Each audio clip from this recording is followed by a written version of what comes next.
Hello and welcome to Me and My Golf TV. We have a very special swing analysis today. We're here at the Quest Golf Studios with YouTube legends Rick Shields and Mr. Pete Finch. Thanks for joining us, boys. No, we're joining you. Thank you for such a lovely introduction. That's fantastic. Thank you. You can come again. Can we sign the wall? We've got to sign the wall. We've got to sign that wall when we finish. Well, we've actually reserved our wall for you. Oh, thank you. Mike's is the best one. Mike was here. I like that one. I like that one. So, guys, yeah, we're analysing Pete's swing today. Now, if you may be following these two guys, you'll see that the Quest for the Open. We've already done an analysis on Rick's golf swing.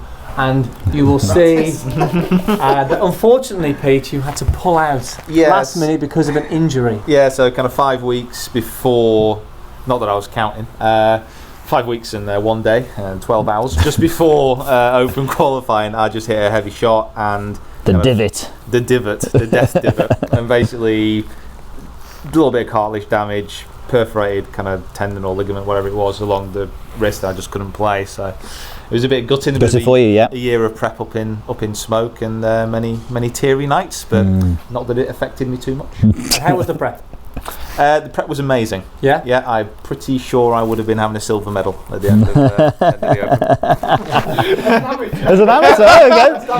Oh yeah, it's a gold medal. So basically I would have mugged the amateur. Well, you'd have won no money as well, but never mind.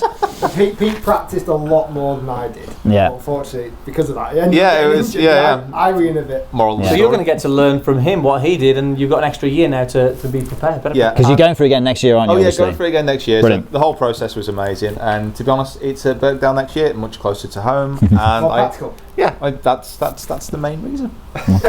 Okay.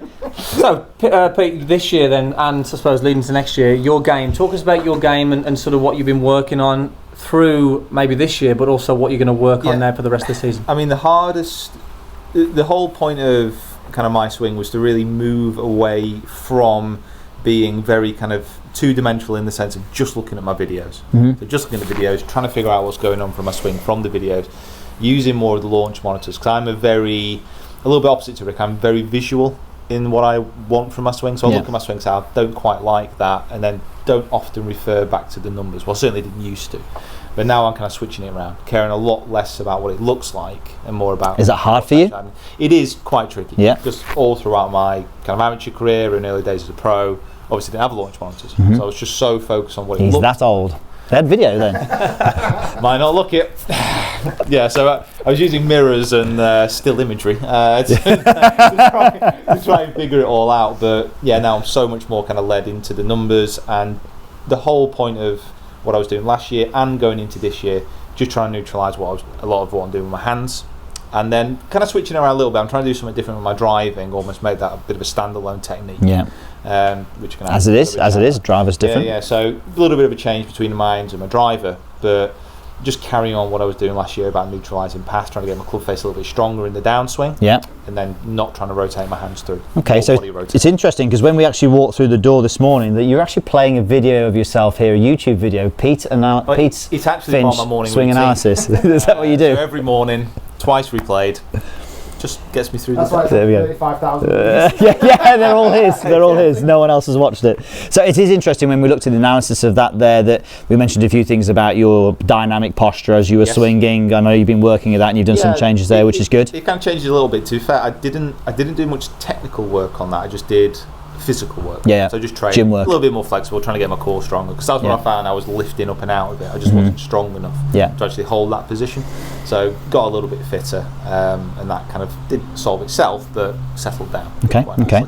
And one of the other things that we see on it, Andy, as well, is we see that the path or the over the top, maybe in path a little bit left. Maybe weren't aware on the launch monitor then, but definitely we can see that. And you mentioned about the strengthening of the club face swinging down. So let's just go through this. If we look at Pete's golf swing here from his old swing, you can see the toe end of the club is pointing quite a bit up in the air. So if we imagine a Dustin Johnson, for instance, his face is pointing more down on the ground at this stage here. Yeah. So that's what you're that's what you're looking for. Yeah, it's something that you see too much into videos, but something that you do see with a lot of the very best ball strikers is as they're coming down into impact, that left wrist, rather than being in a little bit more of a cupped position, what it was is in a little bit more of a bowed position. You want to show us a little bit more? We'll get out your way. So as coming into impact, again, that left wrist a little bit more kind of tucked under into that bowed position. It strengthens the club face, what that kind of allows me to do is, yes, get my hands ahead of the ball because I need to keep the club face kind of square to my target line. I'm trying to neutralise my path quite a lot. But as I'm coming in that position with that slightly stronger kind of club face, all I have to do then is rotate and turn my body, try and feel like it's going left. Generally, I'm seeing quite a straight ball flight with a touch of fade, which, even though I like the look of a draw more for whatever reason, but I certainly play my best golf when I'm consistently hitting a tiny little fade. It's interesting, isn't it, Andy? When we see swing like Pete's old golf swing, if we see amateur golfers doing that, it usually ends up in a slice, doesn't it? So if you just do that again for me, Pete, just get down to this, what we call parallel point 3 on the way down.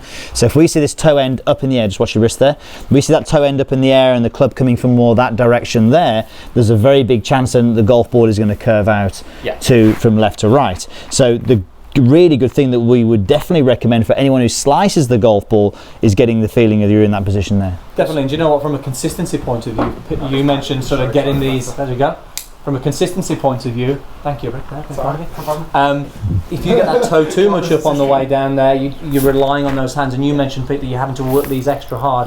Great for power, but not necessarily great for consistency. I didn't have any issue kind of generating club head speed or any problem kind of generating power. The one issue that I had, because my hand rotation was so fast coming through the ball, the consistency wasn't there. My spin numbers, especially on the driver, were just so far up. I was swinging, I think even back then, I was swinging it up around 120 pretty much. But I was only, my distance was not as much as it should have been because the ball was just... Well, even like, I was like 10 miles per hour slower and could out drive it just because my spin rates were better. And the one thing that always shocked me when we used to play all those months ago is that Pete, obviously you look at his swing and you see it as being a very consistent swing, and he just hit these random shots out of nowhere that was like, God, that's so like uncharacteristically offline.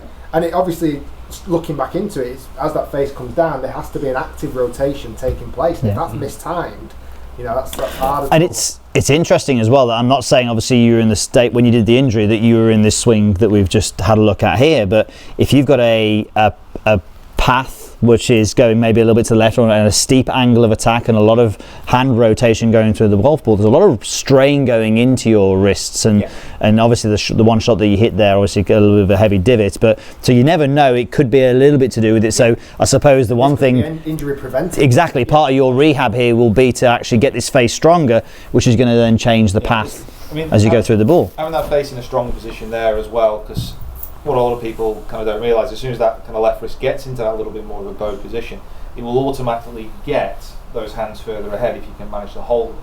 Now that's going to help have my angle of attack down, but as long as I don't actively push my hands any further down, I can just turn my body and my actual angle of attack will shallow out. So it's an interesting way of, it's a new way for me to actually think about how I'm swinging it. It's something that I try and kind of do with my lessons when I'm down here, when they're doing something similar, but to actually get into my own swing is probably something I've neglected for a little bit too long. So would you recommend then for people, if they wanted to go through a change like this, that they would just hit mini shots, little sort of soft shots, feeling that face position? It may be a slight blessing in disguise in the fact that that's all I can do at the moment. Agreed. So that's all I can do at the moment, and I've got to look at it in the way that I can only get my A-time shifted just over 100 yards at the moment. So it's a little bit frustrating, but at the same time it gives me a chance to work on it. And he's also the best putter in the world now. He's got to be. He's got to. All the videos you've been doing on putting. Oh, you have no idea. You have no idea. Brilliant, very good. The little shots. Okay, let's just watch it one then, just to close out then, and see if we can get that face a little bit stronger as you're swinging down. It's not an easy thing to practice this. It's not at all. People use references on glove or even watch to get it feeling like it's more down at the ground, but certainly... Stay there, sorry. Yeah, I like what it did there when you went through, how obviously you got a lot of rotation on a short swing. So before, for you, if you'd have had your normal body motion on a short swing, you'd probably be something like that, wouldn't you? Whereas that one there, you were a lot more sort of round there. What the only thing you've probably got to be slightly careful, you'll get times where you'll get times where you bow it brilliantly, but actually still maybe add extra hand rotation in. Yeah. And that's the shot you need to be aware of just at the moment. You might bring in it perfect, then close it and it misses left. Yeah. But that educates you again to use your hands less. You don't want to keep bowing it, that's for sure. The only issue that I'm going to have with it is because I'm thinking about my backswing a lot less now. I think that's kind of taking care of itself. Coming into impact, bowing the wrist, using the body more. That's obviously all happening at the fastest points. It's happening at the most critical point in the swing. So to get it right, to get the timing right to begin with, it's tricky. Okay. Is that why do you think launch monitors is helping with that information as well? So you're not becoming as visually, like I say, on the swing analysis. You can actually just look at your launch monitor data and see what even face rotation can be measured now as well. So something you can actually look at and go, actually, that's improved. That's actually an improvement. At the end of the day, people, I mean, we see all the time with lessons, I'm sure, people can swing through impact, think that they're doing something, and be nowhere near it. Now, using launch monitor data, that kind of allows us as coaches and as players to say, well, actually, that's what I did do. So I can exaggerate the feeling more, I can lessen the feeling more. I think. Sorry, go on, Karen. And not be so reliant on feel. Yeah, definitely. I think there's definitely a place for both, isn't there, Andy? God, so you put a launch monitor down, and then you put a video on there as well, and you put both together. I think because people have been so used to video that a launch monitor, you see all these numbers. TrackMan, 27 different numbers. I think it is. It's like, what am I going to do with those? But if you can put one of those numbers to what they see normally in a video lesson, I think you can really sort of make some good gains. And I think moving forward for Pete, for the fact that he's got one here and he can go with that feel, he can measure himself, the progress for that is going to be much better. And if he sticks to it and you continue that, working on that, then hopefully you'll see the performance start to get more consistent for next year. And you too can do that at Quest Golf Academy. Come and book a lesson with these guys. That's going to be worth. That's going to be worth something. Okay, guys. Look, All right, guys. Look, hope you enjoyed that. Again, just a little bit of an insight into what Pete's going to be doing. Make sure you check out both Pete and Rick for the next 12 months. Quest for the Open. Good luck, guys. Good luck, very much. Do you need caddies? Do you need caddies for next year? There we go. We'll do that then. That's it. We're done. Okay, guys. Thanks for watching. It's a very, very productive video. So thanks for booking in a lesson. Lessons, commissions. I like it. Okay, guys. As always, post your comments down below, and we look forward to seeing you soon. Thanks for watching.